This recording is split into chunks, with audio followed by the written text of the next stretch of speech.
ያው እኛ በትዳራችሁ መሀል እንደማንገባ ታውቂያለሽ። መግባትም አንፈልግም። ለምን አንቺም አብርሽም አስተዋይ ልጆች ናችሁ። በዚህ ጉዳይ ውስጥ እኔ እናንተ እንድገቡ ስለማልፈልግ ነው አንደኛ ነገር። ሲቀጥል ደግሞ ነገሮችን መፍታት እንጃ። እኔ ብዙ አሁን ላይ ሜሊ ኢንተረስቱ የለኝም እውነቱን ስነግርሽ። ምክንያቱም ብፈልገው ኖሮ በጣም ብዙ መንገዶችና ማስተካከል የሚችልበት ነገሮች ነበሩ። ግን ተመልሶ ያው ለሚሆን ነገር እኔ ባለፈ ይሻለኛል ብዬ እየተውኩት ነው እንጂ ነገሮች ለኔ ቀላል ነበሩ። ተገቢ አይደለም። በቃኝ አይመስልሽም? ይሉ ማለት እንጃ እንዴት ብዬ ማስረዳት እንዳለብኝም አላውቅም። ግራ ገብቶኛል። በቃ ይበቃል፣ በእውነት ይበቃል። በስመ አብ ብዙ ነገሮችን አሳልፈናል። ብዙ ነገሮችን እንትን ብለናል። እስከዛሬ ድረስም እኔ እናንተ እንዳትገቡ እያልኩኝ በራሴ መንገድ ነገሮችን ሶልቭ ሳረግ ቆይቻለሁ።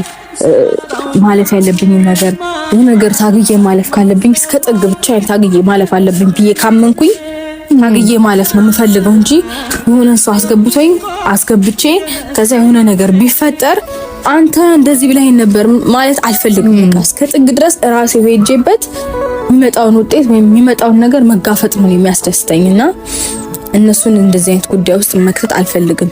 እናንተም በምንም አይነት ሁኔታ የምትወቀሱበት ስማችሁ የሚነሳበት ቅንጣት አይነት ምክንያት አይኖርም። በሱም በኩል እንደዛው። ስለዚህ የኔም የሱም ፋሚሊዎች እንደዚህ አይነት ነገር ውስጥ ስማቸው ሊነሳም ሊወቀሱ በጭራሽ አይገባም። ሰላም ውድና የተከበራችሁ ፋሚሊዎቻችን እንዴት ናችሁ? ያ በጣም ደህና ነን፣ እግዚአብሔር ይመስገን። እናንተም በየላችሁ በሰላም እንደሆናችሁ ተስፋ እናደርጋለን። ሁሉ ሰላም ነው ወይ? ዛሬ እንግዲህ መጣሁትኝ ብዙዎቻችሁ እየተናገራችሁ ነው። ብዙዎቻችሁ በውስጥም እያወራችሁኝ አላችሁ፣ ስልክም እየደወላችሁ ቴክስትም እያረጋችሁ ለምንድነው ማታወሩት? እየተፈጠረ ያለው ነገር ምንድነው? ቤት ውስጥ ይሄን አክል በዚህ ደረጃ ያው ፋሚሊ አለ። ፋሚሊ ያለ እንዴት እንደዚህ ይሆናል? በር ድረስ ተገብቶ ግቢ ድረስ ተገብቶ እንደዚህ ለምን ይፈጠራል? ምን ሆናችሁ ነው እያላችሁ ያላችሁ በጣም ብዙ ልጆች አላችሁ። ያው እናንተ ከመልካም አስተሳሰብ ነው መልካም አስተሳሰብ ስላላችሁ ነው እናውቃለን። ነገር ግን እኛም እየመለስ ነው ያለው መልስ አለ። ያው በትዳር መካከል እንደኛ ሀሳብ እኔ ከመጀመሪያም ጀምሮ እያልኳችሁ ነው። በትዳር መካከል ማንም መግባት የለበትም። ባለትዳሮች የሆነ ሰንበዲ ሲገባ በመሃል ነገሮችን ያባብሳል እንጂ ምን የሚፈጥረውም ነገር የለም ብለን ስለምናስብ ነው እኛ ፋሚሊ እንጂ ወይ እናት አባት ወይ ወንድም መግባት አቅቶት አይደለም። ሁለቱ ትልልቅ ናቸው። ስለዚህ ነገሮቻቸው ለነሱ እንተው በሚል ነው ዝም ያልነው። ግን ደግሞ ያሁኑ ሳለ እያያችሁ ነው። ማንም በማይኖርበት ሰዓት እየተጠበቀ እየተገባ ግቢ ሲረበሽ ቤት ሲረበሽ እያያችሁ ነውና እያያችሁ እየታዘባችሁ ተናገሩ። ብዙ ልጆች አላችሁ። ያው ደከናችሁ ለምን አትፈቱም ምናምን ብትሉ በውስጥ አስታርቂያቸው ብዙ ልጆች አላችሁ ምትሉ። ግን ሌላው እኔ ብዙዎቹን አያገባችሁም። ነገሮቻቸውን ለነሱ ችግሮቻቸውን ለነሱ ተውላቸው እያልኩኝ ነው እየመለስኩ ያለሁት። ስለዚህ ያንን ነገር እኔ ለነዛ ሰዎች ስል እኔም በነሩታ ትዳር ጣልቃ መግባት ስለማልፈልግ ነው። ለናንተም ለጓደኞቼም ለአብርሽም ጓደኞች ለሩታም እንደዛ እያልኩ ያለሁት ተውላቸው፣ በቃ ችግራቸውን ተውላቸው። እነሱ ተነጋግረው መፍታት ይችላሉ። ተነጋግረው መፍታት ስለሚችሉ ነው እኛ ዝም ይመናል። እስካሁንም ድረስ ምንም ያልተናገርነው ምንም ያላልነው ልጆቹ አስተዋይ ናቸው። አብርሽም ሩታም ተነጋግረው ችግራቸው መፍታት የሚችሉ ልጆች ስለሆንን ነው ለጣልቃ ያልገባ ነው። ስለዚህ ዛሬም ነገ የምንናገረው ነገር ቢኖር እኛ ማናችንም ጣልቃ አልገባም።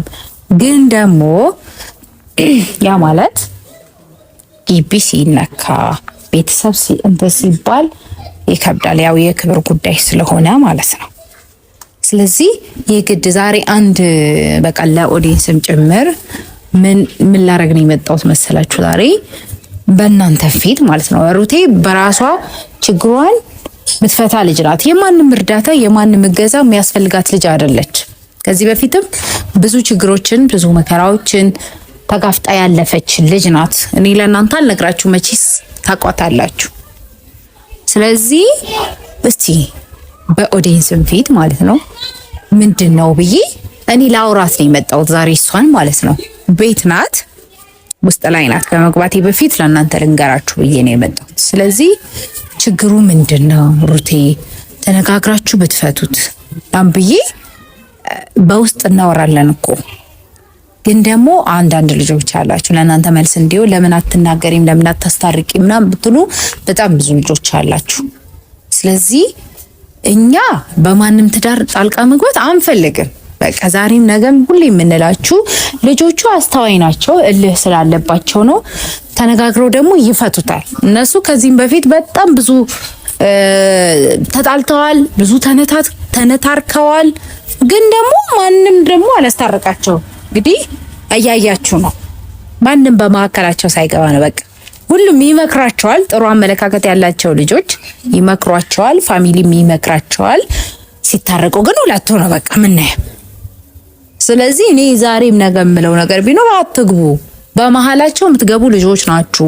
እያቀሳሰራችሁ ነገሮችን እንትን እያላችሁ ያላችሁ በመሃል የምትገቡ ልጆች ናችሁ። በቃ እናንተ አትግቡ። ያም ይመጣል እንትን በይልን፣ አስጠንቅቂልን፣ አስታርቂልን እንደዚህ በቃ እኛ አይመለከተን። ስለዚህ እናንተ ማስተዋል የለባችሁ አንዳንድ ልጆች አላችሁ በመሃል ገብታችሁ ይፋቱ እንትን ይበሉ የምትሉ ልጆች ነገ ለእናንተም ትዝብት እንዳይሆን። እነዚህ ልጆች መታረቃቸው አይቀርም። እነሱ ግን ሲታረቁ ዳር የምትቀሩት እናንተ ናችሁ። እናንተ ለነገው ትዝብትና የሆነ እንትን ባታስቀምጡ ይሻላል። እነዚህ ልጆች ዞሮ ዞሮ መገናኘታቸው እኮ አይቀርም አይደለም? ባልና ሚስት እግርና እግርም ይጋጫል አይደል እንዴ? ስለዚህ ለእናንተ ጥሩ አይደለም ማለት ያለባችሁን እና ብችሉ አብርሽንም መምከር ሩታንም መምከር ነው እንጂ ያለባችሁ ተፋቱ እንዲሁኑ ምናምን አትበሉ። መገናኘታቸው ስለማይቀር ማለት ነው። እኔ ያንን ነው የምላችሁ ዛሬም ቢሆን። ስለዚህ ዛሬ ሩቴን ዳውራት ነው የመጣሁት። ምን ታስቢያለሽ ምናምን እንግዲህ የምትሰጠኝን መልስ አብረን እንሰማዋለን። ግን በቃ ማውራት ስላለብኝ ነው የግድ ዝም ማለት የለብኝም። ለዛ እኔ እሷን ላወራ ነው የመጣሁት። እንግዲህ በዚህ ጉዳይ እኔ እሷን ማውራት አልፈልግም ነበረ በቃ። ግን ደግሞ ፕላስ የጠብቀው እኛ አሁን መግባት አቅቶን አይደለም ነግራችኋለሁ። በእነሱ ችግሮች መሃል መግባት ማነጋገር አቅቶን ሳይሆን ችግራቸውን ለነሱ መተው ስለፈለግን ብቻ ነው እኛ ማንናገረው እኛ ማንገባው። አባት እናት አለ እህት አለ ወንድም አለ። ጣልቃ ግን መግባት አንፈልግም። ግን ደግሞ ፕሊስ ካላችሁ ይሄው ባለቤቱ አለ። ስለዚህ ባለቤቱን ለማውራት መጥተናል። ይሄንን ነው የምላችሁ ቤተሰብ በተለውን አብረን መሰማ ይሆናል። እና ቤተሰብ እንዳልኳችሁ ነው። ሩቲም ጠርቻታለሁ እየመጣች ነው። እንግዲህ ከሷ አንደበትም እንሰማዋለን። እንዳልኳችሁ ነው ሁሉ ነገር ያን ነው የምላችሁ። ሩቲዬ መጣሽ? ደግነሽ አለሽ ነው አለሽልኝ። ያው እኮ ሊሊ እንደሚያደርገው ታላቅሽ ነኝ ምን ያራዳ ልጅ አልኩሽ። ቢስ ነው አልኩሽ። ምን ልክ ነሽ የኔ ቅመም። እንዴት ነሽ? ደህና ነኝ ያለሽ። እንዴት ነሽ? ኧረ ዛሬ ወፍረሻል። በሰላም ነው? ጠጣሽ እንዴ በጉን? አይ ከሰውኑ ትሻያለሽ አይደለ? አሁን ይሻላለሁ። ፒታይት ለነገሩ ላይ ነኝ። ድሮም ጀምሯት ወይም እኮ አይደለም ይሄ ገንፎና አጥሚት ተጨምሮ አራስነት እንዴት ነው? አጥሚት ምናምን መጠጣት መብላት ያው አንዱ በግ እየጮኸ ነው። አንዱ በግ እየጮኸ የቀሩትን ጭጭ አድርጌ ይኸው እየጮኸ ነው። ኧረ ገና ምኑ ተነካ? ይታረዳል። ጥሩ ውሻ አልነበርክ? ለነገሩ ውሻ ጥሩ ሆኖ ያውቅም ያለሽ ጮኸብን አይደል? ያው ወፈርፈር ብለሽ ሲያይሽ ማናት እቺ ምናምን አገኘው ብሎ እኮ ነው። አይ አምሮብሻል፣ ምንም አትይም። ቁመት ግን ያው እንግዲህ እያያችሁ ነው ቤተሰብ። በቁመቴ ልታገብሪኝ ይገባል። አንቺ ምንም ታላቅ ብትሆኚ በቁመቴ ግን አይ ይሆን አምሮብሻል። ባይ ዘ ዌይ የምር ቤተሰብ አይ አዎ ተንቀልቅዬ እኮ ነው በእናትሽ። አዎ ንፋስ ምናምን እና ብላጭ ሜንጦ ልጁስ መቼ ያስተኛል? ኧረ በስመ አብ ኩልጭ በዛ አይኑ ትልልቅ ነው። ባይ ዘ ዌይ ቤተሰብ ቀን ቀን ተኛና እሱ ማታ ፍጥጥ። እኔ ደግሞ ቀን ሰው ይመጣል። ሰው ሲመጣ ደግሞ እናንተን ብሎ ነው የሚመጣውና አተኙ። እንዴት ብላችሁ ተኛላችሁ? ከባድ ነው። ያንን እንትን እያለች እሱም አለ። ከዛ እኔ ጋር ደግሞ ትንሽ እንዴት ነው አንቺ ግን አላመመሽም? ስትወልጂ ያኔ እስቲሽ ነበር እንጂ ምን አላመመሽም? እኔ እሱ ነገር ጠነከረብኝና አልተኛ በቃ ንፋስ እንዲነካኝ እንቀለቀል ነበር። አይ መተኛት ነበረብኝ። አዎ እንትን ይላል ብለሽ እኮ ነው ለቁስል መተኛ ጥሩ አይደለም በሚለው። አዎ ከዛ እሷ ደግሞ እንዲነካኝ በቃ ስስ ነገር ነው የምለብሰው። አታኝም አንቺ ስባል ቆይ አንዴ ሽንት ቤት ደርሼ ልምጣልና አንዴ ግቢ ዞሬው ገባለሁ። ወይኔ አይወጣም እኮ እንኳን ወደ ግቢ ቀርቶ ወደ ሳሎን አይወጣም። ግን ወደ ግቢዋን ዞር ብዬ ምናምን ለድድን ብዬ ማለት ነው። ትንሽ ከበደብኝ ላይ እኔ ታስቀኛለች። ቅልቅል ነኝ ልጅ ሰው ማታም ካልተኛ ቀንም ካልተኛ ምንድን ነው የሚሻለው? ልክ ሲተኛ ወይ ልብስ ታጣጥፋለች ወይ ጓሮ ትሄዳለች። ሰው አራስ ሆኖ አላውጣው ታስቃችሁ። አይ ምር እንዲደርቅልኝ ብዬ ነው። የመጀመሪያው ሳምንት እኮ ተኛ ነበረ። ኧረ እኔ እንጃ። ኧረ እኔ ምንም ስተኛ አላየሽ። እግዚአብሔርን የመጀመሪያ ሳምንት አሪፍ ነበርኩኝ። ከዛ በቃ ያለ ትንሽ እስቲቹን አመመኝ በጣም። ከዛ መተኛ ታቆምኩና መንቀልቀል አበዛው በጣም ግቢ ውስጥ ስትወዛወዝ እና ሰው ለካ ስለበላ አይደለም የሚወፍረው እግዚአብሔርን። አዎ እንዴ እና ብዙ ጊዜ ጥያቄ ሆነብኝ ነበር። እንዴ ምንድነው እንዲያክል ያንታችሁ ነው እላለሁ። ከዛ በልታ አይደለም እሷ እንደው ተኝታ ነው ምናምን። አዎ መተኛ ምግብ አይደለም ጥቅሙ። የምራው ሰው ምንድነው የበላ ወደ ሰውነቱ ምናምን የሚሄደው ይመስለኛል ሲያርፍ ነው። ብዙ ጊዜ የሚሮጡ ሰዎች ካየሽ እንትን አይደለም ያላቸውም። አዎ እረፍት በጣም ወሳኝ ነገር ነው ለሁሉም ነገር። መተኛት ነው ለካ ጥቅም ያለውና። አዎ በልቶ መተኛት በላው የሚጠጣው ሳይጠፋ እኔ ተንቀልቅዬ ምንም አርጋቸው ቆይ ከዚህ በኋላ እናስተኛታለን። ሳትወድ በገዷ አይ ትተኛለች። አንዴ ተነስቻለሁ አልተኛም እሱን እንተያያለን። ሲቀጥል ደግሞ አሁን ፌድራል ደበልበል ቆጠራለሁ። አንድ ጥፍ ሁለት ጥፍ 6 ወሯ ነው ከተወለደ ልጅቷ። ይኸው ምንም አይቀንስ አለ። እኔ ለምን ልተጣጠፍ ሽንቅጥ እንዳልኩ ነው መውጣት አይደለም። አራስ ግድ ነው ለጊዜው ወፍራት ወጣ። ከዛ በኋላ ትክሳ ስትፈልግ አልከሳሽም። ይኸው አለ እንደተጣጠፈ ከዛ ጂም ጀምራለሁ። ጂም ምን አደከመኝ ጂም አይ ካልሽሽ ግን ሸንቀጥ። ዛሬ እንግዲህ ወደ ጉዳያችን ስንገባ ፈልግሻለሁ። አዎ በጣም ብለሽ የጠራሽኝ ግድ ነው የጠራሽኝ። አዎ ምን መሰለሽ ያው የተፈጠረ ያለውን ነገር ያው ፋሚሊ የሚያቀል እነሱ አዲስ ነገር አይደለም። ያው የግድ ለምን አታወሪያትም? እኛ በውስጥ እናወራለን ታውቂያለሽ። ግን ለምን አታወሪያትም? ቤትስ መተው እንደዚህ ሲሆን ምናምን ሲሉ ያው እኛ በትዳራችሁ መሀል እንደማንገባ ታውቂያለሽ። መግባትም አንፈልግም። ለምን አንቺም አብርሽም አስተዋይ ልጆች ናችሁ። ለእናንተ መምከር አይጠበቅብንም። ከዚህ በፊት በጣም ብዙ ችግሮችን አሳልፋችኋል። ብዙ ነገር ተባብላችሁ ብዙ ነገር እንትን ብላችሁ ታርቃችሁ የኖራችሁ ነበር። ግን በመሀል እንደዚህ አይነት ነገር ይፈጠራል። እንደው በዚህ ጉዳይ አውርቼሽ አላውቅም በርቴ ማለትም ቪዲዮ ላይ ማለት ነው። ግን የሆነ ነገር ሲፈጠር አይ እንደዚህ ነው። ባለፈውም እዱና እማ አውሩ ፍቱን ያሉት። ከዚህ ውጪ እነሱም ሆነ ማንም ፋሚሊ ምንም መናገር አይፈልግም። ተነጋግራችሁ መፍታት የምትችሉ ልጆች ናችሁ። ግን ደግሞ ዛሬ እኔ የፈለኩበት አንቺን የፈለኩበት ምክንያት ለምን አታወሪያትም ምናምን እያሉ ብዙዎቹ ይጠይቃሉ። ቤተሰብ እያለ ቤተሰብ እንደዚህ ሲሆን ዝም ይላል ወይ ለነሱ መልስ እንዲሆናቸው እና እኔ ልልሽ የፈለኩት ሩቴ አውቃለሁ ማንንም እንደማታስገቢ አውቃለሁ። ግን ደግሞ እንደኔ ችግራችሁን ተነጋግራችሁ ብትፈቱስ ይሄንን ነው የምለው። አዎ ልክ ነች። ግን ደግሞ ለሁሉም ጥያቄ እኮ መልስ አይሰጥም ማለት በእርግጥ እነሱ የሚያውቁት ነገር ነው፣ ዲንስ የሚያውቀው ነገር ነው። ግን ደግሞ ሁሉም ነገር ጥያቄ መልስ ሁሉም ነገር አይሰጥም። ግን ይሁን ካልሽ እኔ እና አንቺ መጀመሪያ ተነጋግረን ስለነበረ ማለት ነው ድጋሚ እዚህ ጋር መድገሙ አስፈላጊ ነው ብለሽ ካልሽኝ፣ ግን እኔ በዚህ ጉዳይ ውስጥ እኔ እናንተ እንድገቡ ስለማልፈልግ ነው አንደኛ ነገር። ሲቀጥል ደግሞ ነገሮችን መፍታት እኔ እንጃ። እኔ ብዙ አሁን ላይ ሜሊ ኢንተረስቱ የለኝም እውነቱን ስነግርሽ።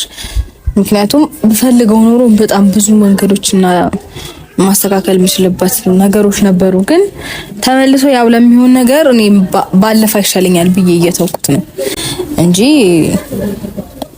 ነገሮች ላይ ቀላል ነበሩ። ሲቀጥል ደግሞ ያው ሁኔታዎች ታውቂያለሽ፣ በእርግጥ እናንተ በሌላችሁበት ነው ብዙ ነገር እዚህ ግቢ ውስጥ የሚፈጠረው። የሆነ ቃል አቀባይ ያለ መሰለኝ እኛ ቤት ውስጥ። ቆይ መጠየቅ የምፈልገው ሰው አለ እኛ ቤት ውስጥ አንድ ሰው አለ መጠየቅ የምፈልገውና ያው እናንተ በሌላችሁበት ነው ነገሮች የሚፈጠሩት። የሆነ አጋጣሚ ይፈጠራልና ብቻዬን አልሆንም። በእርግጥ ቤት ውስጥ ብቻዋን ናት ወይ ምናምን የሚሉ ነገሮች አሉ። ብቻዋን ሆና ነው ወይ ይሄን ሁሉ ጊዜ እህቶቿ ምናምን የት ሄደው ነው ምናምን ይባላልና የሆነ ሞመንት ይኖራል እነሱ የማይኖርበት። ግን እኔ ቤት ውስጥ የሆነ የምታግዘን ምናምን ልጅ አለችና እሷን መጠየቅ እፈልጋለሁ። የሆነ አጋጣሚ ሲፈጠር ነው ይሄ ክፍተት ሲኖር ነው በቃ ማለት እነሱ በማይኖርበት የሆነ ታይም ይኖራል የማይኖርበት። ወይ እናቴ ጎረቤት ጋር ሄዳ ሊሆን ይችላል፣ ወይ ነገር ልታመጣ ወይ ልትገዛ እኛ ደግሞ ቤት ጠብቀው እኛ እኮ አሁን የሚገርመን ልክ የሆነ ውለን ቤት መሄጃችን ሰዓት ያው ሁላችንም የራሳችን ህይወት አለን። ልክ ቤት በሄድን ሰዓት እኛውን በጣም የሚገርመን ያን ሰዓት ነው። በቃ ማን ነው እንደዚህ የሚናገረው? እዚህ ውስጥ ግርግር ይፈጠራል። ባለፈውም እዚህ ጋር ያው ሄርሜላ ትንሽ መታ ነበር በዚህ ነገር ተናዳ ሜላትም ተናግራለች እና እንዴት እንዲደረጋል ምናምን ብላ ነበር። ግን ያው ነገሮች እኔ እንጃ እኔ ከማስተናግደው እኔ ከእሷ ጋር ከምንነጋገረው በላይ ይገናሉ። እናንተ ብትኖሩ ደግሞ ጥሩ አይፈጠርምና ያ እናንተ አለመኖራችሁ ጥሩ ነገር ሆኖ ግን ደግሞ ብቻ ያለፈው አልፏል። አንድ ነገር ማለቱ አሁን ላይ ተገቢ ነው ብዬ አላስብም። ምን አለ መሰለሽ ሩቴ መልስ ማግኘት አለባቸው። እንደዚህ ያስጨነቀውኛል ብለሽ ካልሽ እኔና እዚህ ጉዳይ ውስጥ እንዲገባ አልፈልግም። በቃ ማለት